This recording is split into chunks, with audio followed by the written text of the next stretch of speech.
फरवरी महीने का डेटा आया है, इनफ्लोज को लेकर एमएफआई ने रिलीज़ किया है और हमें देखने को मिला है कि फरवरी के महीने में स्मॉल कैप के अंदर में 10% की गिरावट हुई है एंड मिड कैप के अंदर में भी 12% की गिरावट हुई है। रीजन नॉर्मल सा हमें समझ में आता है कि हाई वैल्यूएशन लेकर काफ़ी सारे लोग हल्ला मचा के रखे हैं, प्लस सेबी भी कह रहे हैं कि बबल फॉर्म हो रहा है, फोर्थ फॉर्म हो रहा है। तो जब ऐसा होगा तो काफ़ी सारे लोग हैं जो थोड़ा सा तो परेशान होंगे। तो इस कारण से क्या है कि इनफ्लोज अभी भी आई, इनफ्लोज काफ़ी अच्छी आई। जैसे जनवरी के महीने में 3200 करोड़ ऊपर, मतलब 3257 टू बी एग्जैक्ट करोड़ का इनफ्लो आया था। तो फरवरी के महीने में थोड़ा सा कम हो गया, 2922 करोड़ का इनफ्लो आया है, जो कि 10% का ड्रॉप हमें देखने को मिलता है। तो इससे बहुत ज़्यादा यहाँ पे परेशान होने घबराने की जरूरत नहीं है, क्योंकि आउटफ्लो भी बहुत ज़्यादा हुआ है। अगर हम प्रॉपर आउटफ्लो की बात करते हैं तो जनवरी के महीने में 3777 करोड़ का आउटफ्लो हुआ था। मतलब कितना भयंकर आउटफ्लो है। लेकिन अभी फरवरी के महीने में 5% से इसके अंदर और इंक्रीज हुई है, 3975 करोड़ का आउटफ्लो है। लगभग 4000 करोड़ का आउटफ्लो एक महीने में, फरवरी महीने में बस हमें देखने को मिला है स्मॉल कैप फंड्स के अंदर। अगर मिड कैप फंड्स की बात करते हैं तो उसके अंदर भी हमें इनफ्लो देखने को मिला है, 1808 करोड़ का इनफ्लो हुआ है, कि 12% कम है। 2061 करोड़ का इनफ्लो था जनवरी के महीने। तो फरवरी के महीने में डिप हमें मिड एंड स्मॉल कैप दोनों के अंदर में देखने को मिला है। और अगर मार्च के महीने का जब आता है अप्रैल में डेटा, तो थोड़ा सा और अगर कम हो जाए इनफ्लो तो उसके अंदर कोई चौंकने वाली बात नहीं होगी, क्योंकि सभी बहुत ज़्यादा अभी बातें कर रही है। आरबीआई भी इसके ऊपर पुश कर रही है और वो तो अच्छे के लिए कर रही है, लेकिन मीडिया जो है वो इसको थोड़ा सा ऐसे दिखाती है जिस कारण से लोग परेशान हो जाते हैं। सेबी तो अच्छे के लिए कर रही है कि वो लिक्विडिटी की जो रिस्क है उसको और ज़्यादा कम कर रही है, जो ट्रांसपेरेंसी है उसको और ज़्यादा बढ़ा रही है। तो सेबी तो ये अच्छे के लिए कर रही है कि जो इन्वेस्टर है वो और जानकर समझ कर अपना डिसीजन ले सके। लेकिन मीडिया इसको इस तरीके से दिखा रहे जैसे कि कुछ निगेटिव चीज़ हो रही है स्मॉल कैप मिड कैप को लेके। मीडिया इसको ऐसे दिख रही है, बट ऐसा कुछ नहीं है। वो और अच्छा कर रही है, इन्वेस्टर के हितों की रक्षा कर रही है, इन्वेस्टर को और फायदा पहुंचा रही है।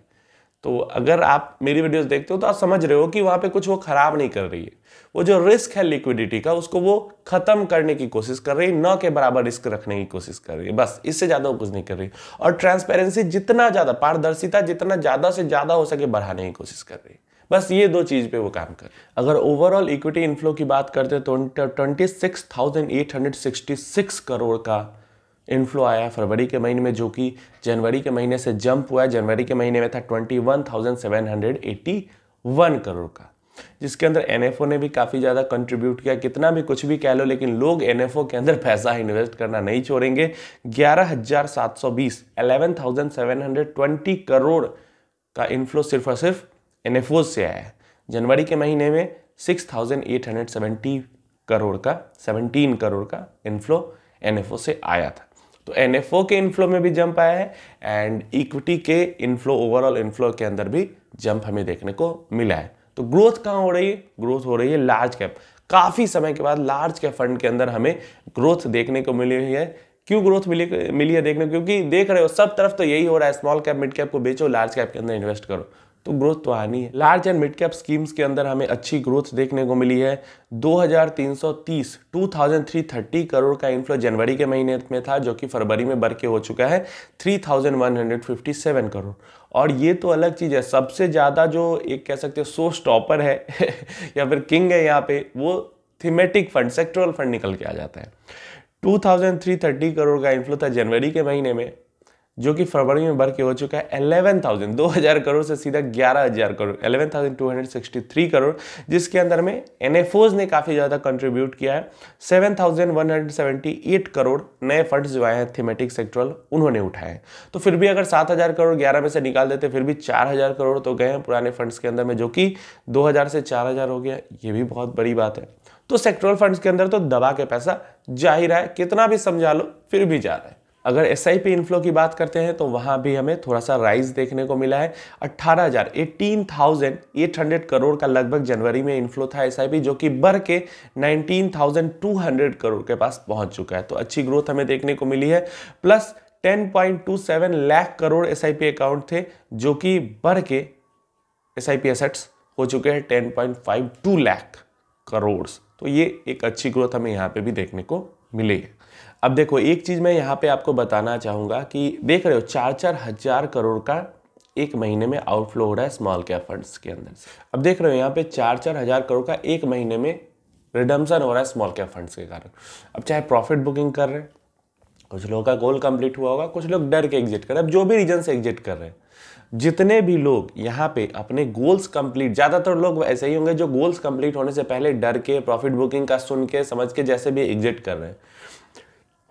अभी जिन लोगों ने एग्जिट कर दिया, आगे आने वाले 10 साल 15 साल में जो रिटर्न म्यूचुअल फंड स्कीम का होगा वो रिटर्न उस इन्वेस्टर का कभी नहीं होगा, चाहे उसने अभी एग्जिट कर दिया, वापस 2 साल बाद वो एंट्री कर ले, लेकिन फिर भी जो रिटर्न स्कीम्स दे पाएगी वो रिटर्न वो कभी नहीं दे, उनके जनरेट नहीं हो पाएंगे।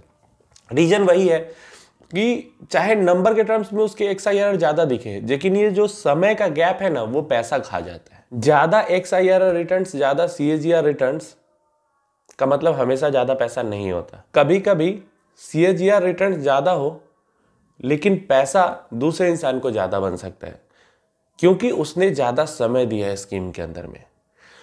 कोई 10 साल पहले से इन्वेस्टमेंट कर रहा है, उसको CAGR रिटर्न थोड़ा कम मिला।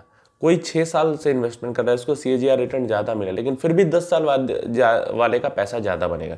क्योंकि जो इन्वेस्टमेंट है, खासकर इक्विटी इन्वेस्टमेंट, वहाँ पे टाइम ज़्यादा मैटर करता है। जितना समय ज़्यादा मिलेगा उतना पैसा ज़्यादा बनेगा। तो स्मॉल कैप से लार्ज कैप से मिड कैप, ऐसे अगर घूमते रहेंगे तो ये ट्रेडर्स के लिए बढ़िया है। लेकिन जो लॉन्ग टर्म इन्वेस्टमेंट है, जो अच्छे ट्रेडर्स हैं वो भी लॉन्ग टर्म इन्वेस्टिंग करते हैं, और म्यूचुअल फंड प्रोडक्ट इन्वेस्टमेंट के लिए बना है। तो अगर आप इस तरीके से घूमते रहेंगे तो अगर स्कीम, जैसे मैंने बताया कि अभी हमने देखा है कि पीछे 30-30 साल में flexi cap and ELSS funds वगैरह भी 20-20, 22-22% का रिटर्न जनरेट कर रही है, लेकिन किसी भी इंसान को नहीं, कोई आपको सामने से आके नहीं कहे कि मुझे 20% से ऊपर का रिटर्न मिला है पिछले 30 सालों में। क्यों? क्योंकि कोई इतने समय तक इन्वेस्टेड ही नहीं था। मेरे चैनल के साथ जुड़े रहना, मैं भविष्य में जरूर कहूँगा आपको कि मुझे 22% या 25% का रिटर्न मिला है। तो उम्मीद है इन्फॉर्मेशन हेल्पफुल होगी, और यही कहूँगा कि अपने इन्वेस्टमेंट के साथ जब तक गोल कंप्लीट ना हो जाता तब तक जुड़े रहें, ताकि आप भी बढ़िया रिटर्न जनरेट कर सकें।